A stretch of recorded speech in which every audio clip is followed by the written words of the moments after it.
அப்புறம் வந்து இப்படி போவோம் அப்படின்ட்டு இப்படி போனேன். ரத்தத்துக்கு பிறகு கொஞ்சம் பரவாயில்ல, ஒரு 3 இட்லி சாப்பிட்ற அளவுக்கு இருக்குது. இங்கே வர்றதுக்கு முன்னாடி வந்து ஒரு இட்லி திங்கிற கஷ்டம், ரத்தத்தை முறிக்குது. அதான் வந்து ரத்தம் இப்போ 2 வாட்டி ஏற்றி விட்டேன். வயறு வந்து உப்பிக்குது, அதான் பிரிக்க நீர் வெடிக்க இதாகட்டாங்குது.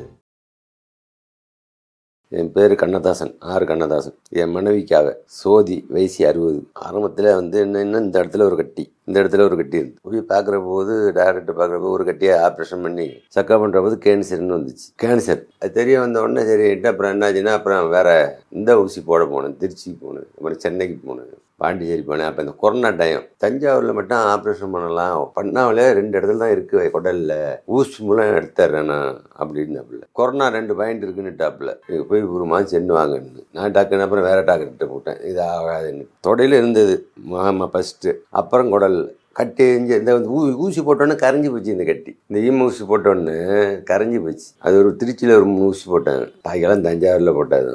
அப்புறம் கொரோனா வந்தோடனே அங்கே சொன்னோன்னு நாட்டு மருந்துக்கு போட்டேன். ஈரோடு ஊட்டேன் நாட்டு மருந்துக்கு. ஒரு வருஷம் வாங்கி கொடுத்துக்கிட்டு இருந்தேன், 1 வருஷம் 1.5 வருஷம். அப்புறம் வந்துட்டாங்க அங்கே ஈரோட்டில் சொல்லிட்டாங்க இனிமேல் சாப்பிட வேண்டிய இல்லை, சரியாயிட்டுன்னு. அது என்ன பண்ணுது இந்த நாட்டு மருந்து, ஈரோட்டு மருந்துன்னா வளர விடாமல் அமுக்கி வச்சுருந்து, அவ்வளோதான். ஒரு மறுபடியும் 1 வருஷம் சாப்பிடலன்னு உடனே மறுபடியும் ஆரம்பிச்சு மாத்திரை, லிக்விடு, அப்படி பல மருந்தாக கொடுக்குறாங்க. அங்கே ஒரு 3 வருஷம் 2 வருஷம் வாங்கி கொடுத்துருப்பேன். கூட்டம்னு தாக்கு பிடிக்கல. ஃபர்ஸ்ட்டில் நான் போகக்குள்ளையெல்லாம் அவ்வளோ கூட்டம் இல்லை, இப்போலாம் கூட்டம் கடுமை, சரியான கூட்டம். ஆனால் அங்கே இது ஒரு 15 நாளைக்கு தான் அத்தனை மருந்து கொடுப்பாங்க. அது வந்து என்னென்னு கேட்டால் ஒரு 3 ரூபாயிலேருந்து 4 ரூபா வரும். சில மருந்து ஃப்ரீ, அங்கேயே அதிலே போட்டிருக்கும், ஃப்ரீயாக கொடுத்துருவாங்க. அப்புறம் சாப்பிட்டது போதும் அப்படின்ட்டு இருந்தாலும் சொல்லி விட்டாப்புல டாக்டர் சொன்ன உடனே சரின்ட்டு பாட்டினேன். மறுபடியும் அழைச்சிட்டு போனேன். ஆரம்பித்த உடனே அழைச்சிட்டு போன உடனே என்ன ஆச்சுன்னு கேட்டிங்கன்னா, ஏன் சாப்பிடலன்னு, நீங்கள் தானே சொன்னீங்க இனிமேல் சாப்பிட வேண்டியதில்லை சரியாயிட்டுன்னு, ஏன் சாப்பிடலன்னு கேட்குறீங்க அப்படின்னு. அப்புறம் போய் ஒரு 3 மாதம் வாங்கி கொடுத்தேன் அந்த மாத்திரை. அது குறைக்கிற மாதிரி தெரியல. அப்புறம் தான் ஊசி போட ஆரம்பிச்சிட்டு மறுபடியும் ஊசி. ஆப்ரேஷன் ஒரே ஒரு கட்டி மட்டும் எடுத்தது தான். அப்புறம் வந்து ஊசி போட்டோம், நாட்டு மருந்து. அது ஒரு 2 வருஷம் கொடுத்துருப்பேன். அது ஏன்னா அங்கே ஒரு சாப்பிட்டான்டான்னு டாப்பில் ஒரு வருஷம் சாப்பிடல.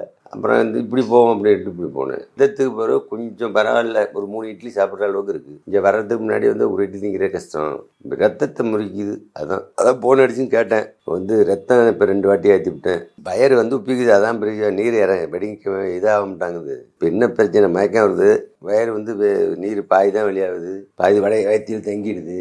2 ரத்தத்தை முறிக்குது, 3 பிரச்சனை தான். வேறு வந்து என்னென்னு கேட்டிங்கன்னா 2 சாப்பிட்ற அளவுக்கு இருக்குது. முன்னாடி அந்த அளவுக்கு இல்லை. முன்னாடி இப்போ வந்து 3 வேளையும் கொஞ்சம் கொஞ்சம் கொடுத்துட்றோம். அதுக்கு முன்னே ஒரு வேளை 2 இட்லி திங்கிறதே கஷ்டம். கொஞ்சம் இருக்குது, இல்லாட்டி வரமாட்டேன். அது நாங்களாக பார்த்து தெரிஞ்சுக்கிறது தான். நாங்கள் அதெல்லாம் கேட்கல, நம்ம பார்த்து தெரிஞ்சுக்க வேண்டியதானே. எடுத்து நம்ம அடித்து வச்சுருவேன். காலையில் ஒரு 4 மாத்திரை, அப்புறம் இந்த மாத்திரை நீர் பிரியறதுக்கு 2 மாத்திரை எல்லாம் கொடுத்துக்கிட்டு தான் இருக்கேன். இங்கே வந்து இப்போ என்ன சொன்னாங்க, சத்துள்ள பொருளை வாங்கி கொடுங்க அப்படின்னாங்க.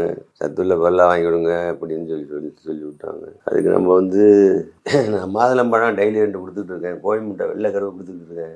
இப்போ அடுத்தது என்ன பண்ண போகிறேன்னா செவரொட்டி வாங்கி கொடுக்க சொல்லியிருக்காங்க, 1 விட்டு 1. அதை வாங்கி கொடுத்து அதை ரத்த உற்பத்தி பண்ணணும் செவரொட்டி. அதனால் அதை இடையில மாமிசம், ஆட்டுக்கறி, கோழிக்கறி திங்க விடாதுனால இல்லாட்டியும் நம்ம நிறையா வாங்கி கொடுத்துருப்போம். அந்த தீபாவளி நேரத்தில் நாங்கள் தான் நிறையா அறுத்தானோ அப்போ வாங்கியிருக்கலாம்.